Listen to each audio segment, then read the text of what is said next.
like what 1% of 30 trillion and what 4% of 30 trillion would be, you'll understand that 6.3 versus 8.9, that's roughly a 30% lower return by pushing a political agenda as you invest funds.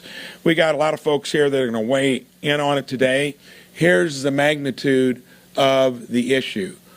152 million investors through 401k plans. $11.7 trillion. That is a lot of money. That is the accumulation of a lot of hard work. And the only criterion should be what gives you the best math, the best return on investment. We're going to have several talking about it today. Senator Thune, I think you're on deck here. I'll hand it over to you. Thanks, Mike, and thanks for your leadership on this. In an effort by the administration to further their environmental goals, they have created this ESG, environmental, social, and governance agenda, which is designed to limit capital investment into industries that the Democrats don't like, and namely oil and gas, conventional energy, but other areas as well of the economy. And so this latest effort would extend that approach to literally the retirement savings of hundreds of millions or tens of millions of Americans. And I think it's a huge, as Mike pointed out, huge, horrible, devastating impact on the retirement savings of 152 million Americans who are invested in 401ks. And essentially the way this would work is that investment advisors would be allowed to invest in ESG priorities without the consent of individuals whose money is being invested, even if it would lead to a lower return or carry higher risk. That is a huge change, a sea change when it comes to how investment funds are managed in this country. And people in this country are already experiencing the impact of Democrat policies, whether that's higher inflation, whether that's higher taxes, higher interest rates, a rocky economy. The one thing we shouldn't be doing now is piling on yet another burden on Americans whose investment savings could be tremendously adversely impacted by this really ill-advised Department of Labor rule, which the Braun resolution gets at. So this afternoon we're going to vote.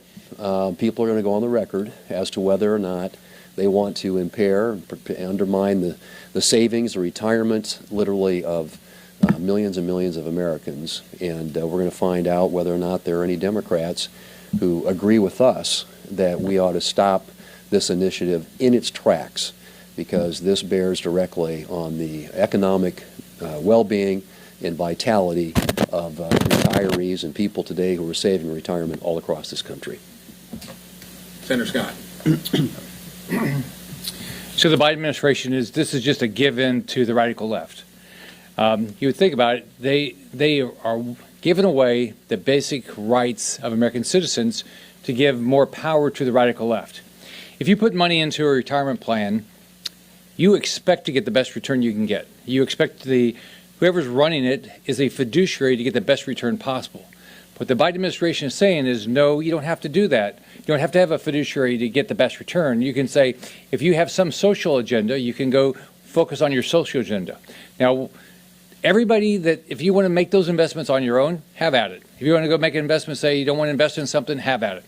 But when you're giving your money to a fiduciary, your expectation is that fiduciary acts in your best interest. This will not necessarily be in your best interest. And as you heard from Senator Braun, that he said that you don't get the same return if you make these social investments rather than economic investments.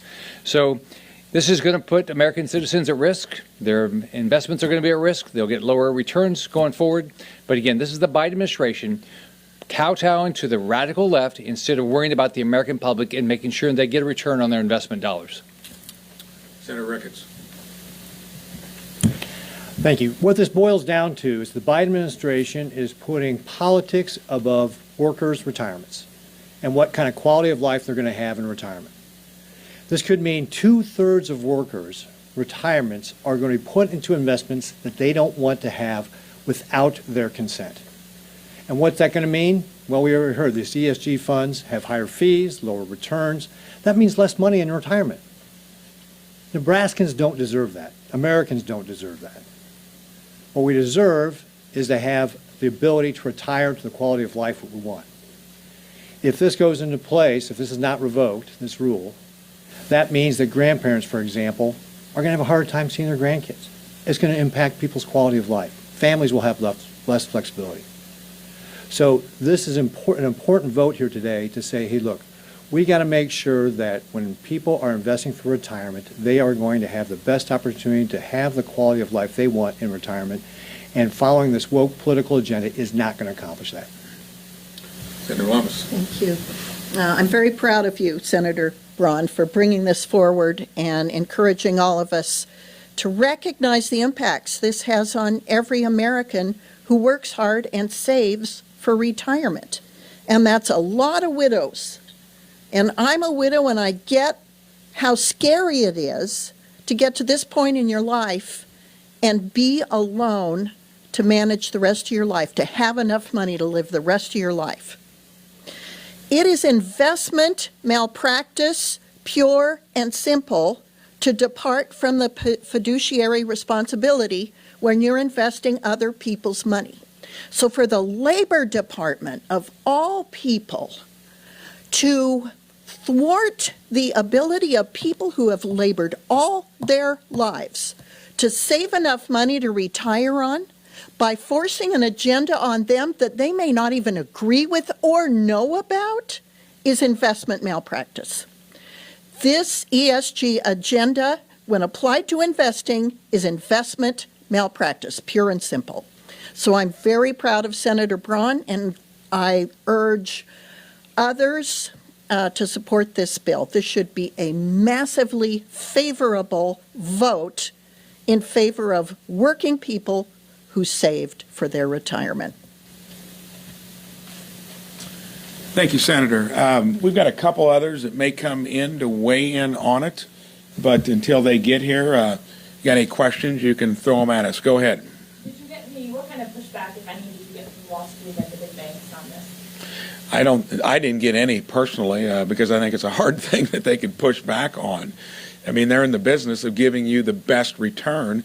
In fact, I think there have been some funds that have already said they're not going to pursue that route that the Biden rule would allow. So I think you're going to find folks starting to differentiate.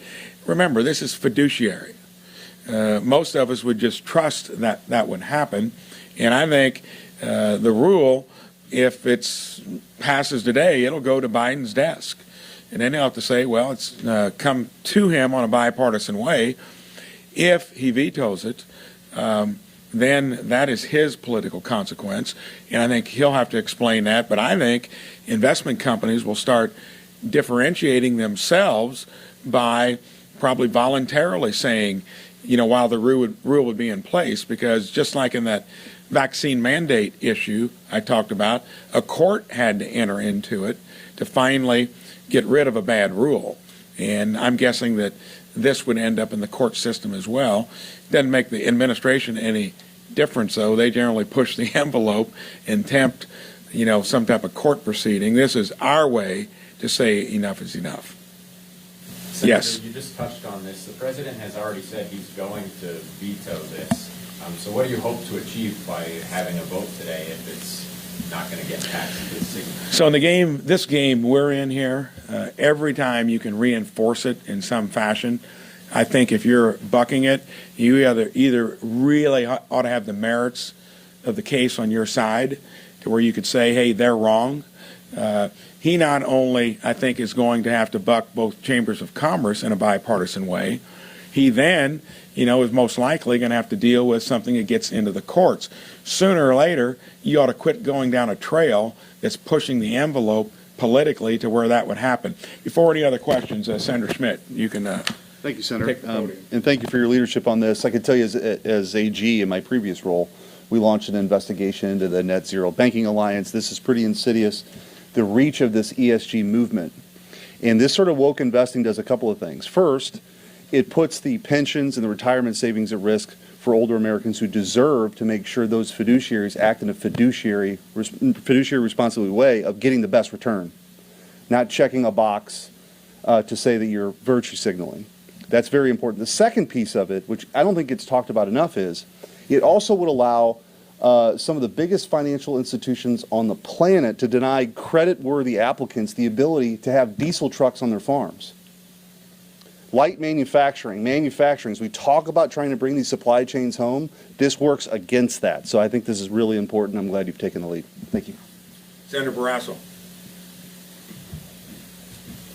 Well, thanks so much, Senator Braun, for your leadership on this. We're all up here because we want to protect the retirement savings of American families. That's why we're here. And just Monday, Joe Biden, President of the United States, threatened to veto our efforts. We're trying to protect retirement funds for people. He's threatening to veto our efforts. In a sense, he is basically thumbing his nose at hardworking American families who want to invest to maximize their returns for their retirement. He is so committed, the president is, to his climate change approach to things and his pipe dream that he's willing to crush the American dreams of families who want to invest for the future. You say, how does this happen? Well, we have these woke and weaponized bureaucrats at the Department of Labor. And they've come out with regulations at the end of last year that have to do with retirement accounts. And they want you to invest your retirement money in far left liberal causes. It's called ESG, environmental, social, and governance. That means you can't invest in American energy like oil and gas and coal, and you're going to suffer a result in the returns. You take a look at what the Bloomberg analysts did, and they looked at these ESG investments, and they said, hey, they significantly underperform the market. Just the regular market as a whole, underperform. Which means over many, many years, you're going to underperform more and more and more as a result of the compounding benefits that one gets if one does well. Oh, and the Bloomberg analysts also said the expense of running one of these programs is actually higher than just the regular investments in the market. So you're getting less return, higher investment costs. It is a bad deal, but the government wants to force people to do it. The only people that are actually trying to protect America's retirement are the Republicans, in spite of Joe Biden telling lies about what's going to happen with people's retirement funds. So here we are in the middle of this. The House voted, and they voted to pass this. We're going to pass it today in the Senate, likely along bipartisan lines to show how far out of line this administration is. We're going to stop Joe Biden from strangling America's retirement money. People deserve better and more freedom than this command and control that we're seeing coming from this administration. Thank you. A quick question in terms of this vote today. How many Democrats do you anticipate will actually sign on? I know you already have an answer to your question. Looks like they're voting yes. And why do you think that is? I know in the House we have one Democrat support this as well. I think that, of course, it always comes down to probably a political calculation when you do this, and I think they're risking, especially in states that are going to appreciate the merits of the case, that you'd have to do it. Why there aren't more? I think then that gets down to kind of the moral hazard issue. Why aren't they there taking the simple case that, hey, if you can generate returns that are way above the norm, regardless of what you're pushing, that's fine. Here, you're forcing it into where you're going to encourage folks to do it, to follow a political agenda. And I think that is, full of pitfalls in terms of how you'd explain that politically. I've had talked to one senator, I won't mention whose name, that said, well, did it on something else, and it was a small percentage. Here, it's like a 30% difference when you take the difference between 8.9 and 6.3. And I think it's also emblematic of what they will do to push the political enterprise when they can't get it done legislatively, that they're willing to do it through an agency. And I think people are going to get fed up with that as well. Anybody else want to weigh in on that? There'll be some Dems for this. Yeah. Yes. How do you reconcile this with sort of free market ideas in the sense that, you know, if ideology is a consideration, theoretically, it doesn't have to just be ESG, right? It could be conservative ideology, conservative causes, also conservative investments. Can you just talk to me a little bit about how that fits into a free market? So if the rate of return is going to be inherently lower, you're mixing ideology with the central purpose, the charter, the trust, the fiduciary responsibility, that if it were clearly spelled out, you think they're going to say, hey, I project that I'm going to get a 30% lower return when I do this, if they were using the only data that we've got accumulated. Over the long run, that's a different case. But I think here, the essence of what a fiduciary is and what that responsibility is for them to do, it doesn't violate the free market principle. And if you ever get something that's really giving you a heck of a return, it's associated with an ideological point of view, the merits of the case would be the better return, not the ideology. You don't think an investor would choose to maybe make less money but feel more like conscientious about it? I don't think so. Senator Cassidy. Thank you. First, I want to thank Senator Braun for putting this up. He shows a lot more concern for the retirement savings for the average American worker than does the administration. And there's a certain irony here, since they always bill themselves as actually caring about the person who's struggling. People are going to struggle more because of this rule. And so we'll have a vote on this policy. And keep in mind, there's 152 million Americans potentially affected by this. Potentially will have a poor retirement because of this rule. This ESG rule that only pursues an ideological agenda of the left. It does not pursue optimal returns for the American looking at their retirement. Now, for Louisiana energy workers, I'm particularly concerned about them, of course. I have the privilege of representing them. This weaponizes their retirement accounts against both their future but also their present. It would say, for those of you who are out there producing the natural gas that not only fuels our economy but is helping Europeans push off Russia's kind of economic blackmail. You Louisiana workers who are producing the natural gas that has helped our country lower its emissions in absolute amounts to less than 2005? Oh, you Louisiana worker, we're going to take your retirement funds, we're going to weaponize it, and we are going to work against your livelihood. Not just your retirement, not just your future, but your present, your now, the job you're holding. The responsibility of an asset manager should be maximizing returns, period, full stop. Because her goal, his goal, should be that the retirement of the American who places their trust in them would be to optimize that retirement. And I will repeat, not to pursue an ideological agenda that not only hurts their future, but hurts their present. Thank you. Yes. I just was wondering how common this tool using the Congressional Review Act, if there are other Biden administration regulations you're going to target with this. Well, in the current dynamic of our Congress, I think it's going to be used often because they're going to give the fodder the fuel to do it. This is all based on stuff that doesn't make sense, and it's also based upon an administration that has basically said, give up on getting it done legislatively. We're just going to ram it through administratively. They've been clear that they're, okay with doing that. So I think that here, it's already mustered bipartisan support. I don't know that everything will, but this has. Are there specific rules? Other rules? I mean, they're going to be, I'm sure there's going to be a repeat of this based on the merits of the case.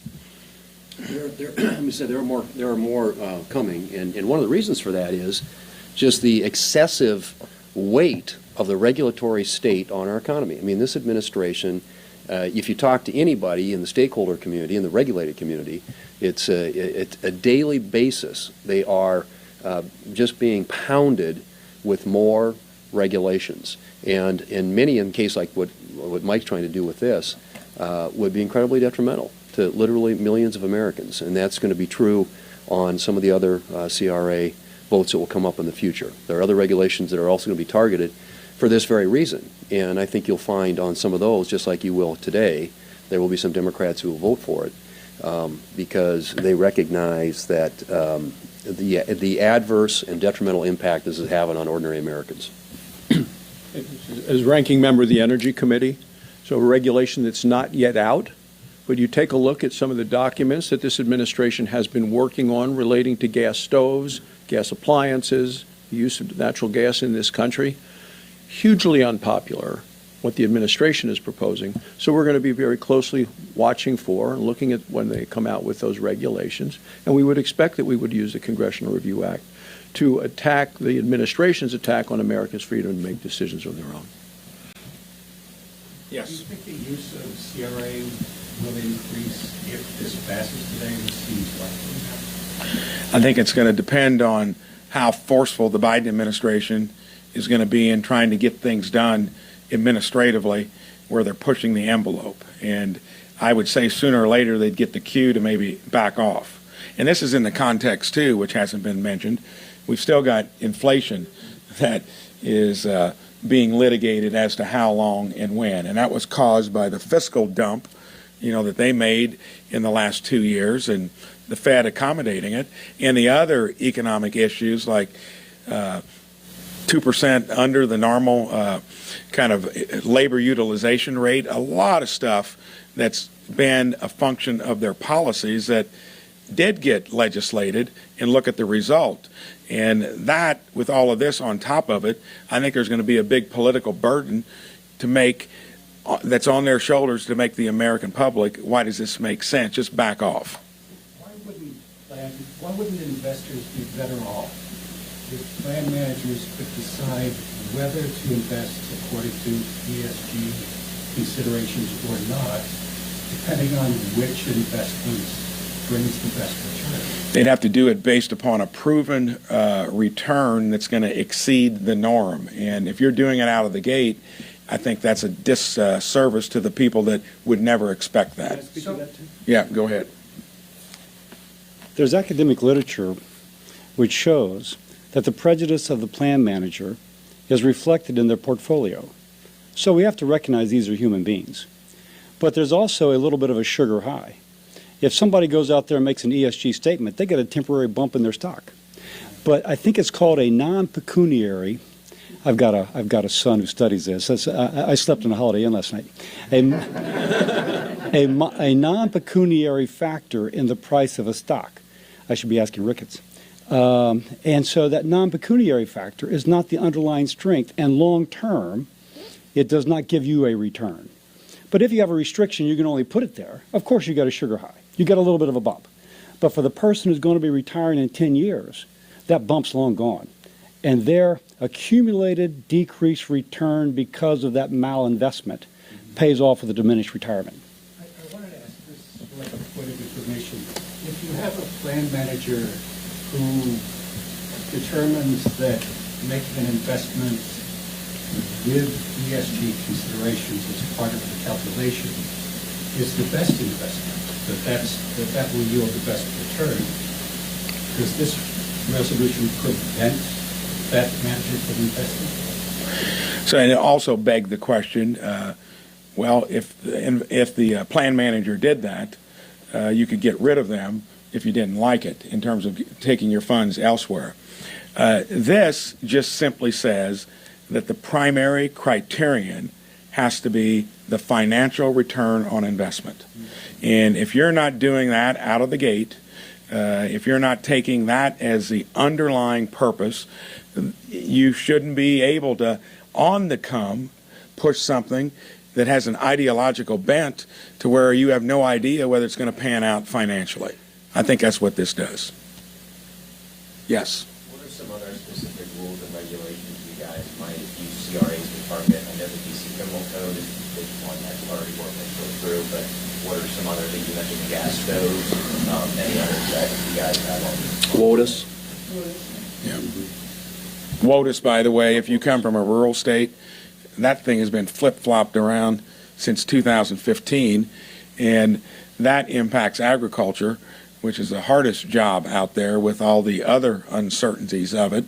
And WOTUS now looks like it's going to be retooled and implemented in a way that'll make it more difficult for farmers and small developers. So there are a host of them. I look at them in my office as they come along. If it looks like it's egregious, we're going to jump on it. Thank you. Thank you.